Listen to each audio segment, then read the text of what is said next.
Please subscribe the channel and don't forget to click the bell icon. Welcome to Scientia. अपने आज के lecture में हम chapter 10 kingdom Animalia में discuss करेंगे फाइलम आर्थ्रोपोडा का पार्ट 2, जिसमें हम इसकी क्लासिफिकेशन और इसकी जनरल ऑर्गेनाइजेशन और इंपॉर्टेंस ऑफ आर्थ्रोपोड्स को डिस्कस करेंगे।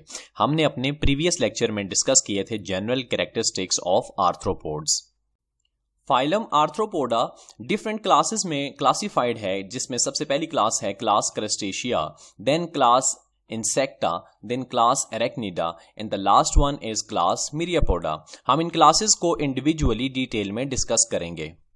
सबसे पहले हमारे पास क्लास क्रस्टेशिया है, जिसके बारे में हम कहते हैं कि क्रस्टेशियंस ऐसे एनिमल्स हैं जो कि एक्वाटिक हैं, यानी वाटर के एनवायरनमेंट के अंदर रहते हैं, और इनके एक्सोस्केलेटन में काइटिन के साथ साथ सॉल्ट्स भी डिपॉजिट हुए हुए हैं, यानी कि सॉल्ट्स जमा हुए हुए हैं, जिसकी वजह से इनको एनहांस्ड स्ट्रेंथ मिलती है। क्रस्टेशियंस के अंदर एक और डिफरेंट फीचर भी मौजूद है। हमने अपने प्रीवियस लेक्चर में डिस्कस किया था कि हमारे पास जो आमतौर पे आर्थ्रोपोड्स होते हैं उनकी बॉडी 3 डिफरेंट सेगमेंट्स के अंदर डिवाइडेड होती है, जैसे कि हेड, थॉरिक्स एंड एब्डोमेन, और ये क्लास इंसेक्टा का केस है। लेकिन क्रस्टेशियंस के केस में हेड और थॉरिक्स आपस में फ्यूज होकर एक ही सेगमेंट बनाते हैं, जिसको कहते हैं cephalothorax. Cephalo is for head and thorax is for thorax, और रिमेनिंग पोर्शन जो है वो एब्डोमेन कहलाता है। सिफेलोथॉरिक्स की डॉर्सल साइड यानी बैक साइड के ऊपर एक्सोस्केलेटन एक ही बड़े पीस की फॉर्म में मौजूद होता है, और इसको हम कहते हैं कैरेपस।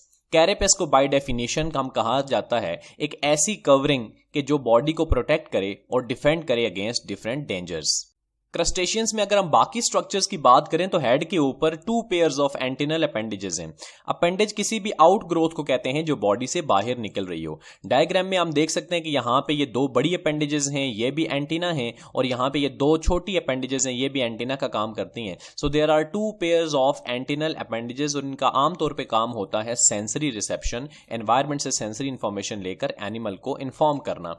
इसी तरह से हेड के ऊपर 1 पेयर ऑफ मैंडिबल्स हैं और 2 पेयर्स ऑफ मैक्सिली भी मौजूद हैं। मैंडिबल्स एंड मैक्सिली को समझने के लिए हमें इसका एक मैग्नीफाइड डायग्राम देखनी पड़ेगी। यहां डायग्राम में आप देख सकते हैं कि ये मैंडिबल हैं एक पेयर, और एक हमारे पास फर्स्ट मैक्सिला और एक हमारे पास सेकंड मैक्सिला। तो मैक्सिली जो है उनकी 2 पेयर्स हैं, मैंडिबल्स का 1 पेयर है, और ये ऐसी अपेंडेजेस हैं जो कि एनिमल को हेल्प करेंगी फीडिंग के अंदर।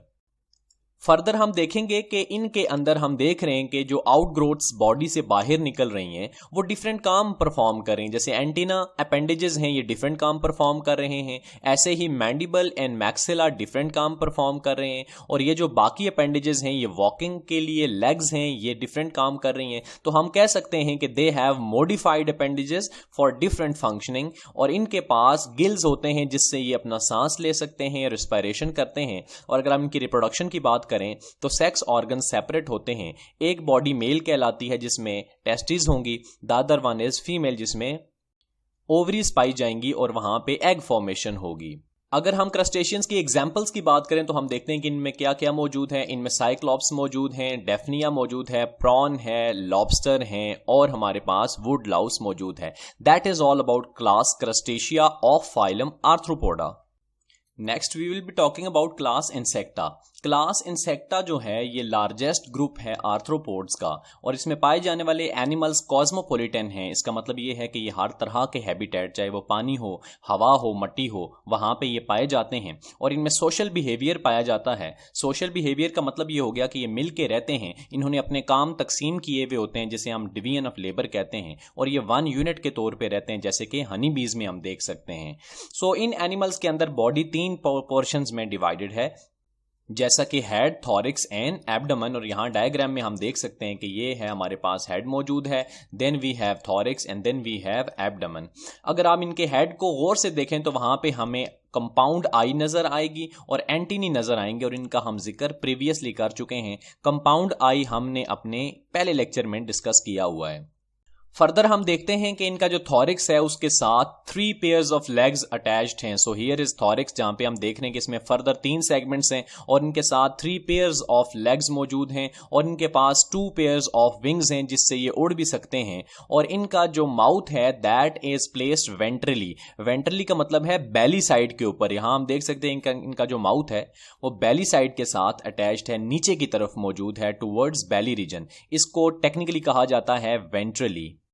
Talking about their head, head की लोकेशन इस लाइन से हम देख सकते हैं कि हेड इस तरह से वर्टिकली मौजूद है जबकि बॉडी ऐसे हॉरिजॉन्टल मौजूद है। तो हेड और बॉडी के दरमियान 90 डिग्री का एंगल बन रहा है, जिसके लिए हम कहते हैं कि head is placed vertically. Body की निस्बत जो हेड होता है वो वर्टिकली प्लेस होता है और राइट एंगल के ऊपर मौजूद है। फर्दर हम देखेंगे इनका नर्वस सिस्टम, जो कि हमने अपने पहले लेक्चर के अंदर पहले पार्ट में हमने डिस्कस किया है कि their brain consist of fused ganglia. इनके सर के अंदर गैंग्लिया आपस में फ्यूज हुए हुए हैं। Ganglia is collection of cell bodies of neurons. तो ये सिंपल ब्रेन के तौर पे काम करते हैं और इस ब्रेन से एक नर्व कॉर्ड निकलती है जो कि डबल नर्व कॉर्ड है और ये बेली साइड से बैक साइड की तरफ मूव करती हुई जाती है, इसलिए इसे वेंट्रल कहते हैं। वेंट्रल मींस वो कॉर्ड जो कि बेली साइड से मूव करके बैक साइड जा रही है। इनके अंदर भी सेक्सेस सेपरेट हैं। मेल बॉडी अलग होगी जिसके अंदर टेस्टिस होंगे, फीमेल बॉडी अलग होगी जिसमें ओवरीज होंगे और ये एग प्रोड्यूस करते हैं, इसलिए इनको हम कहते हैं दे आर ओविपेरस। और हम देखेंगे कि इनकी डेवलपमेंट के अंदर डिफरेंट स्टेजेस आती हैं जिनको हमने अपने पहले लेक्चर में डिस्कस किया हुआ है और वो स्टेजेस कहलाती हैं मेटामॉर्फोसिस, जिसमें हम देखते हैं कि इनके पास एग होता है, एग से लार्वा निकलता है, देन प्यूपा और देन एडल्ट बनता है। क्योंकि ये डिफरेंट फेजेस से गुजरते हैं तो इस कॉन्सेप्ट को कहा जाता है Metamorphosis. So their development includes Metamorphosis.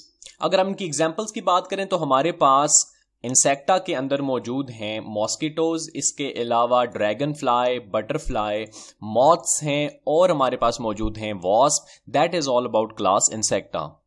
After class insecta हम बात करेंगे क्लास एरेक्निडा की।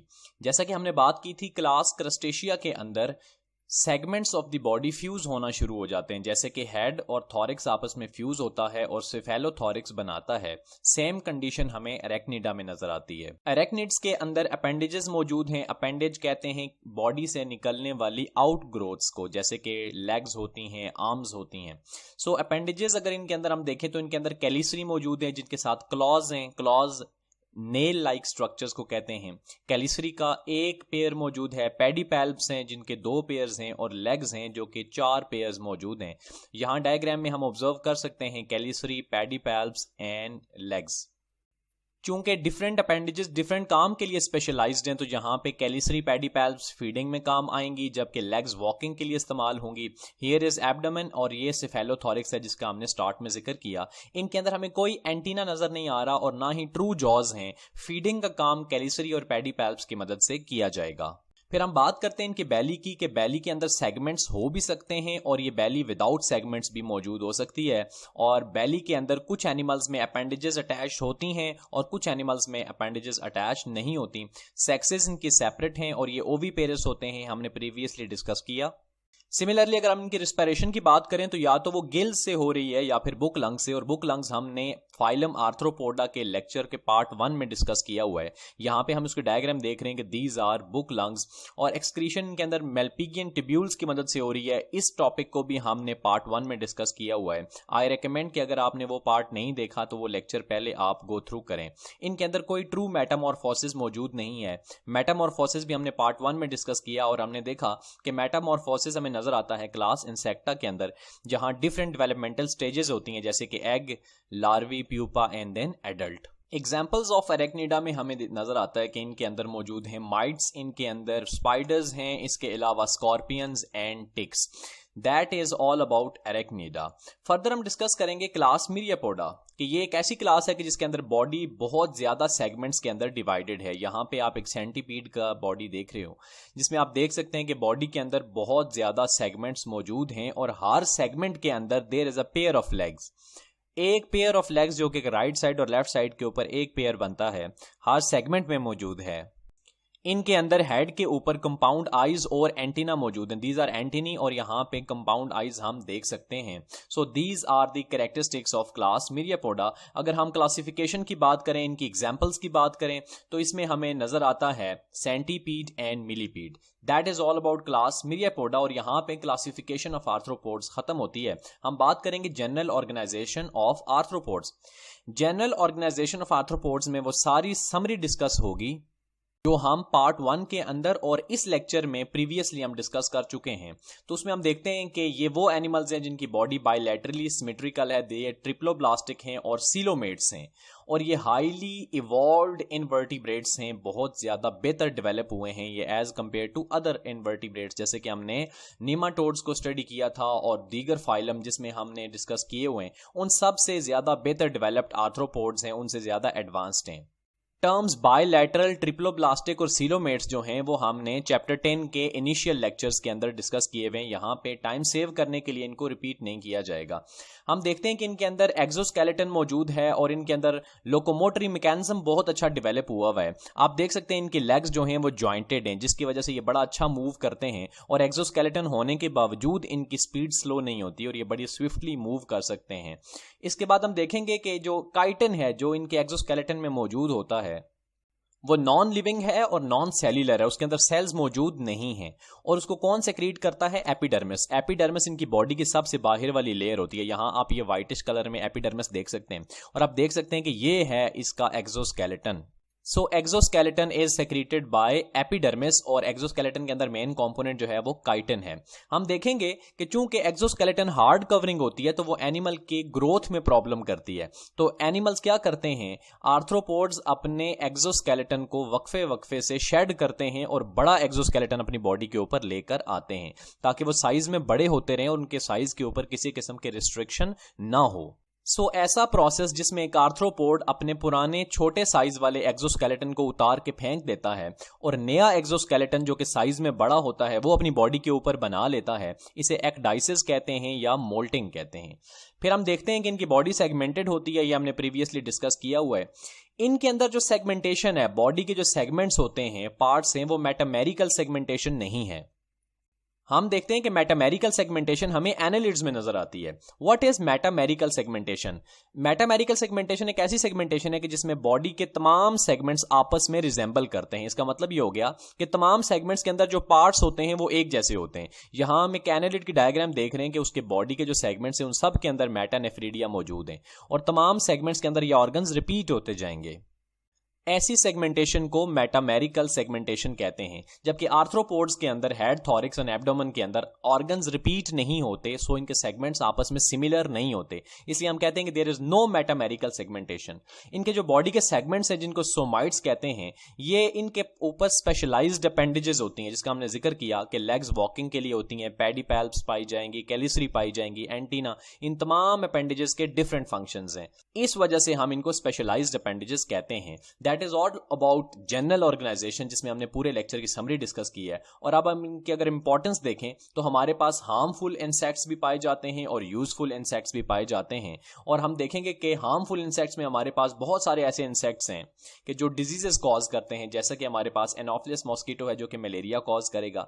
इसी तरह से हमारे पास मौजूद है सेट्सी फ्लाई जो कि स्लीपिंग सिकनेस कॉज करती है। फर्दर अगर हम देखें तो हाउस फ्लाई जो है वो कोलेरा और मुख्तलिफ हेपेटाइटिस की बीमारियां फैलाने में एक अहम किरदार अदा कर रही है। जबकि लॉकस्ट और दीगर इंसेक्ट्स जो कि फसलों के ऊपर, क्रॉप्स के ऊपर ग्रो करते हैं, वहां पे एग्स ले करते हैं, वो हमारी फसलों को नुकसान पहुंचाते हैं। तो ये सारी इनके इंपॉर्टेंस के अंदर हार्मफुल इंपैक्ट्स हैं इंसेक्ट्स के। हार्मफुल इंपैक्ट्स के साथ साथ ये बहुत सारे इंसेक्ट्स हमारे लिए यूजफुल भी हैं, जैसे कि हमारे पास हनी बी है जो कि हमें हनी प्रोवाइड करती है और वैक्स प्रोवाइड करती है। इसी तरह सिल्क वॉर्म मौजूद है जो हमें सिल्क प्रोवाइड करता है। फर्दर मोर हम देखते हैं कि बहुत सारे इंसेक्ट्स प्रीडेशियस हैं, जैसे कि हमारे पास ग्राउंड बीटल्स हैं, तो ये प्रीडेशियस हैं और ये बहुत सारे अदर हार्मफुल इंसेक्ट्स को खाती हैं, उनका शिकार करती हैं, और इस तरह हमें फायदा होता है। एंड फाइनली हम देखते हैं कि हमारे पास कुछ ऐसे इंसेक्ट्स हैं जो कि स्कैवेंजर्स हैं। ये डेड ऑर्गेनिक मैटर को ब्रेक डाउन करते हैं और ये प्लांट्स की, एनिमल्स की बॉडीज जो पड़ी हुई होती हैं उनको वहां से रिमूव करते हैं। और इसी तरह हमने देखा कि बहुत सारे इंसेक्ट्स के जो लार्वी हैं वो फिश के लिए as a source of food भी इस्तेमाल होते हैं, और फिश पानियों के अंदर इंसेक्ट्स के लार्वी के ऊपर फीडिंग करती है। Thank you so much for watching.